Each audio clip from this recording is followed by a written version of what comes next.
सुप्रभात मेरे विद्यार्थी भाई बहन। लेसन नंबर 11 में आगे बढ़ेंगे। नहीं अम्मा, मैं मूलतः आगरा का हूँ। यहाँ आना पड़ गया। શું કહે છે મોહન? લેખકની પત્ની સાથે પરિચય થાય છે અને વાતમાં નીકળે છે ત્યારે કૌટુંબિક પરિચય શરૂ થાય છે ત્યારે શું કહે છે કે ના, હું તો આગ્રાનો છું પણ અહીંયા આવવું પડ્યું। हमें लगा कि वह कहते कहते कुछ भर आया है।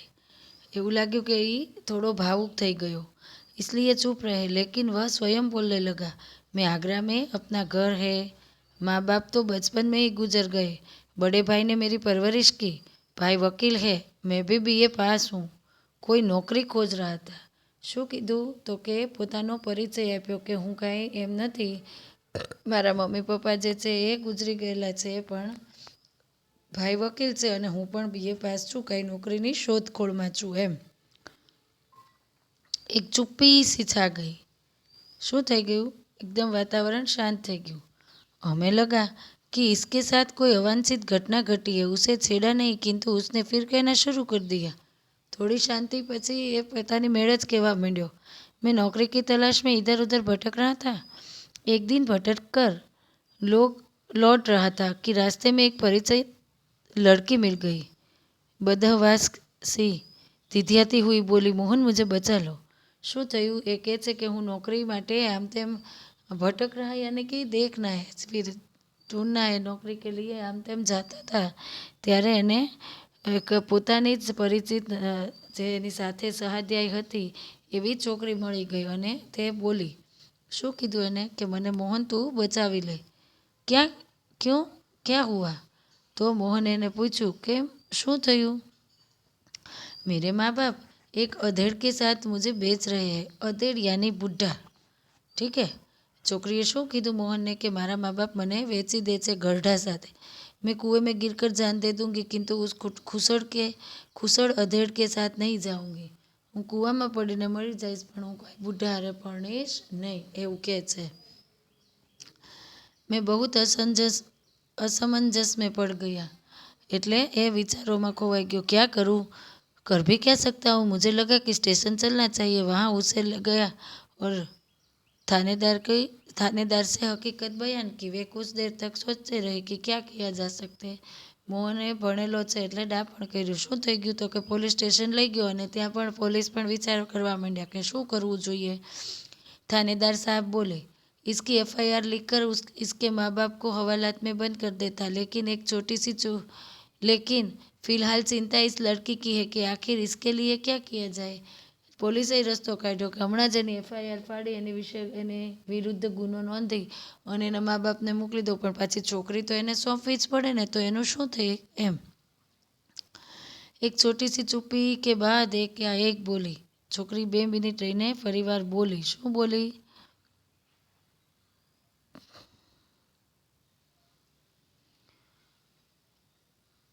હવે પોલીસ એને કહે છે, બરાબર, તો બોલે તું इससे शादी क्यों नहीं कर लेते। શું કર્યું? મોહન સામે ઊભો તો એને પોલીસે કીધું કે તું આની હારે લગ્ન કરી લે ને। मैं तो इस आकस्मिक प्रस्ताव से चकरा गया, किंतु कुछ पल बाद लगा कि इसमें बुराई क्या है। मैंने कहा, सर इससे तो पूछ लीजिए। શું એમને કોઈ સાથે લગ્ન થાય? એટલે એ કે મને તો આ સાંભળીને એકદમ એવું થઈ ગયું, નવાઈ તો લાગી, પણ પછી પોલીસને આમ ખોટું શું હતું એમ ઓળખતો તો હતો જ, તો પછી તે પોલીસને કહે છે કે આ છોકરીને જ પૂછી લ્યો ને। थानेदार ने उसे पूछा तो उसने स्वीकृति सूचक सिर हिला दिया। लेकिन क्या मोहन? बाबूजी, लेकिन यह कि भाभी अपनी बहन से मेरी शादी कराना चाहती रही। बात तो तय हो चुकी थी। फिर શું થયું? મોહનને પોતાની ભાભી છે હવે પોલીસે કીધું, છોકરીએ હાય પાડી દીધી, પછી હવે મોહનને અસમંજસ એટલે કે પોતે નવાઈમાં હતો કે શું કરું શું ન કરું, કારણ કે એની પોતાની ભાભી જે છે એ એની બેન સાથે મોહનના લગ્ન કરવા માગતી હતી અને લગ્ન પણ નક્કી જેવું જ હતું એમ, તો હવે હું શું કરું। बाबूजी, मैंने सोचा भाभी जी की बहन से तो कोई भी अच्छा आदमी शादी कर लेगा। શું થયું? હવે એ કહે છે કે મેં થોડું વિચાર્યું કે ભાભીની બેન હારે તો કોઈ પાછો સારો માણસ તો એને મળી જશે એમ। वहाँ कोई संकट नहीं है, लेकिन इस लड़की की तो जिंदगी खतरे में। હવે એને તો કોઈ પણ મળી જશે, ત્યાં કોઈ ચિંતા જેવું તો નથી. આ તો બિચારી લગ્નના માંડવામાંથી ભાગીને આવી છે એટલે એની માથે તો પૂરા સંકટ છે એમ. इससे विवाह कर लेना प्रतीक भी होगा और माननीय भी. અને શું કીધું કે लड़की सुंदर भी है, परिचित भी है और सबसे अहम बात कि ये संकट में है. જાણીતી છે, જોયેલી છે અને સવિશેષ તો શું છે તો કે જાણીતી જ છે એમ. આ લગ્ન કરીને તે ચાલો ને આપણે કરી લઈએ એમ. વિવાહકારના પ્રતિકર ભી હોગા ઓર માનવીય ભી. એટલે માનવીય એટલે માનવતા છે, આની હારે પરણવામાં કાંઈ વાંધો નથી એમ. लेकिन हाँ अब समस्या ये है कि विवाह एकदम तो न हो जाए. એમને તો લગ્ન થાય નહીં. સમસ્યા શું થઈ? એમને તો લગ્ન કોઈ કરે જ નહીં અને એમને તો થઈ જાય નહીં. यदि लड़की घर गई तो फिर वही बेच दिए जाने का संकट. मैं साथ ले जाऊँ तो भैया भाभी तो नाराज होंगे ही. इसके माँ बाप मेरे ऊपर लड़की की भगाने का केस कर देंगे. जब थानेदार के सामने यह समस्या रखी तो वे बोले कुछ दिन के लिए इसे नारी निकेतन में रखवा देता हूँ. लड़की से माँ बाप के खिलाफ शिकायत लिखा कर रख लेता हूँ. હવે મોહન જે છે એ અહીંયા શું થયું તો કે મોહનની વાત એ સાચી છે. એને રાખે ક્યાં? ઘરે લઈ જાય તો પણ થાય, ઘરે એની સાથે રાખે તો એના મા બાપ, દીકરીના મા બાપ પણ બોલે. એટલે એને શ્રી નિકેતનમાં રાખે છે અને એના મા બાપ વિરુદ્ધ પોલીસ લખાવે છે. 15 दिन बाद उन्होंने मंदिर में उससे मेरी शादी करवा दी. 15 દિવસ થયા પછી અમારા લગ્ન થઈ ગયા. मैंने कहा मोहन ने, ऐसे थानेदार कहाँ होते हैं? मुझे तो इस घटना का विश्वास ही नहीं हो रहा है. लगता है कथा सुन रहा हूँ. પછી લેખક કહે છે કે આવી રીતના તો કોઈ દિવસ કોઈના લગ્ન થાય નહીં, પણ સારું થયું એમ. હું તો મને એવું લાગે છે કે હું તો કાંઈક વાર્તા ન સાંભળતો એવું લાગે છે. आप सही कह रहे बाबूजी, लेकिन यह थानेदार कवि भी है.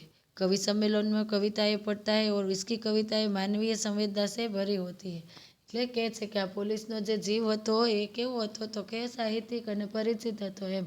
એ કવિ હતા એટલે એને માનવીય સંવેદનાઓ વિશે કે આ ભાગીને ગઈ હશે દીકરીની કેવી મનસ્થિતિ હોય, કોઈ બુઢા વ્યક્તિ હારે વેચી દેતા હોય તો એ દીકરી ઉપર કેવી થતી હોય, એ બધું એ જાણી શકે એવા હતા.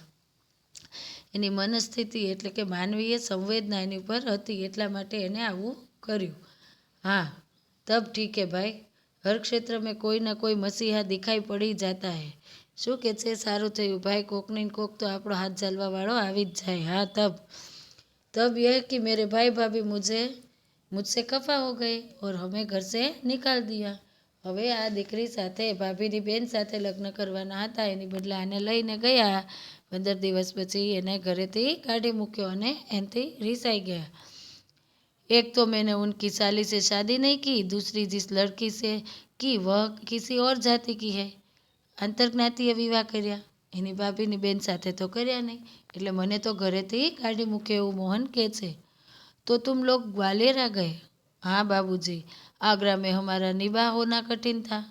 पर आए शहर में भले ही कोई अपनापन न हो, किंतु यह परायापन उस अपनेपन से अच्छा है ना, जो दिन रात अप्रतिकर व्यवहार बनकर तन मन को उद्विग्न करता रहे.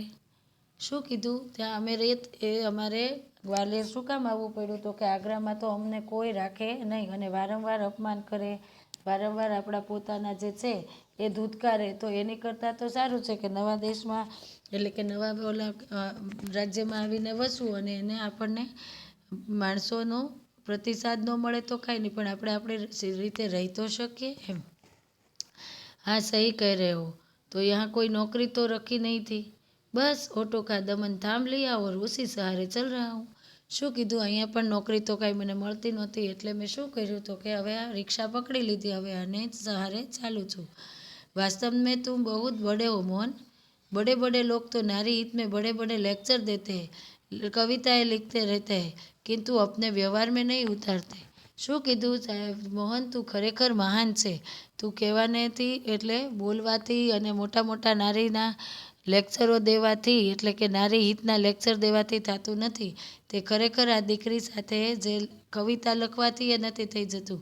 तुमने तो बहुत सहज भाव से एक लड़की को दुर्दशाग्रस्त होने से बचा लिया और अपने जीवन में उसे सम्मानपूर्वक लिया.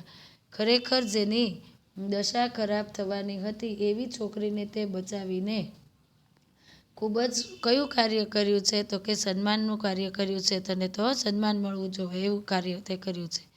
बाबूजी, इस कार्य से मुझे भी बहुत संतोष मिला। मैंने तो एक बार उसका उद्धार किया, किंतु वह तो प्राय मुझे संकटों से उबारती रहती है। મેં તો એનું એકવાર કર્યું, હવે એ વારંવાર મને એમ કહે છે કે દરરોજ એમ શું કામ? તો કે એ દીકરી જે હું લઈ આવ્યો હવે મને દરેક संकटમાંથી बचावશે। मोहन की यही कहानी हम पर छा गई और वह हमारे मन में कितना बड़ा हो गया। મોહનની આ વાત અમારા મનને ગમી ગઈ અને સાચું લાગી અને એમ થઈ ગયું કે નહીં, આ સંવેદવા માનવતાવાળો માણસ છે અને અમારી નજરમાં મોટો થઈ ગયો। गाड़ी का समय हो रहा था। मोहन हमें लेकर स्टेशन आ गया। उससे मैं 500 रुपये का नोट देने लगा। यह बोला, रहने दीजिए बाबूजी। શું થયું? થોડા સમયમાં બહુ સારો પરિચય થઈ ગયો। વાતોમાં અને ગાડીનો સમય થઈ ગયો તો મોહન લઈને પણ આવ્યો। 500 રૂપિયા દેવા લેખકે કર્યું, આપણે પણ ખબર છે, તો એણે ના પાડી। કેમ?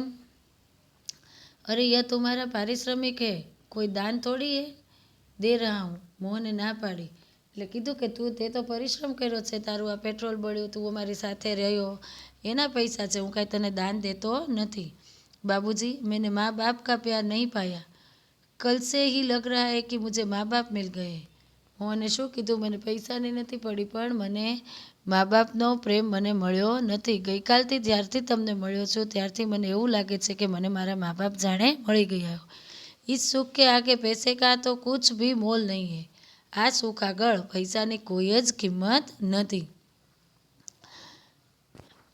पैसे तो और लोगों से कमा ही लेता हूँ। बीजा पासेथी हूँ पैसा तो कमावी ज लईश, लेकिन यह तो बहुत है। इतना लूँगा तो आपका शोषण हो जाएगा। जो भणेलो छे अने लालची नथी એટલે કે છે મારે આટલા બધા પૈસા થતા નથી, હું આ લઈશ તો તમારું શોષણ થશે એમ।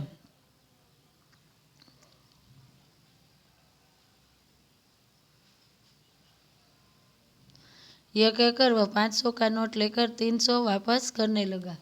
છૂટા આપી દીધા। શું કર્યું? પોતે પૈસા લઈ લીધા અને 300 રૂપિયા લેખકને પાછા આપે છે। બોલા, मुझे इतना पराया न कीजिए बाबूजी। हाँ, जब भी ग्वालियर आएगा मुझे बुला लीजिए। શું કીધું? હવે તમે મને એટલો પારકો ન કરો, જ્યારે જ્યારે ગ્વાલિયર આવો ત્યારે મને ખાસ બોલાવજો। मेरा फ़ोन नंबर तो आपके पास है ही। મારો ફોન નંબર તમારી પાસે તો છે જ, लेकिन मेरी एक शर्त है। શું કીધું? क्या? वह क्या है बाबूजी? શું કહ્યું બાબુજીએ? લેખકે કીધું કે મારી એક શરત છે એમ। તો કે એ શું શરત છે? ये 500 रुपये चुपचाप तुम्हें लेने ही पड़ेंगे। શું કીધું લેખકે? કે 500 रुपया જે છે એ તારે મૂંગા મોઢે લઈ લેવા પડશે। उसने 300 रुपये अपनी जेब में रख लिए। उसे कह रहा हो यह कैसी शर्त आपने रख दी बाबूजी? कुछ क्षण के बाद बोला, बाबूजी आपका फ़ोन नंबर तो मेरे फ़ोन में आ ही गया है। कभी कभी फ़ोन करता रहूँ क्या? पूछे छे कि हूँ तमारी साथे फ़ोन में बातचीत करी सकूँ? हाँ हाँ भाई, शौक से, मुझे अच्छा लगेगा। लेखक पण कहे छे कि नाना तू तारे करी शके छे, मने गमशे। लेकिन आपका नाम तो मैंने पूछा ही नहीं।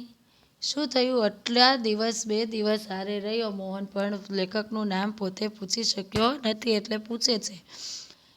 मैं हूँ सत्यकेतु और पत्नी है कामना। लेखक क्या कहते हैं? मेरा नाम सत्यकेतु, मारू नाम सत्यकेतु ने मारी पत्नीનું नाम कामना છે। और अब हम स्टेशन के अंदर जाने लगे तब वह आँखों में न जाने कितना अपनापन लिए हमें निहारता रहा। લેખક જ્યારે રેલવે સ્ટેશન એટલે કે ગાડીની નજીક જાય છે ત્યારે પોતે આમ દૂર સુધી લેખકને જોયા જ કરે છે। વિદાય થતી વખતે લેખકને મોહનની આંખોમાં શું જોયું? તો કે ઊંડી આત્મીયતા જોઈ। આમ ऐसे यह पाठ मेरे विद्यार्थी भाई बहन यहाँ पूरा होता है। आपको अगर कुछ ना समझ में आए तो आप मुझे पूछ सकते हैं। आगे बता दूँ फेयरबुक में आपको क्या लिखना है? तो शब्दार्थ और टिप्पणी, मुहावरे भी लिखने हैं और स्वाध्याय के इसमें 1-2 वाक्य के लिखने हैं। ठीक है, प्रश्न के जवाब। और आगे का जो है वो तो आपके वर्कबुक में ये सब तो आता ही है।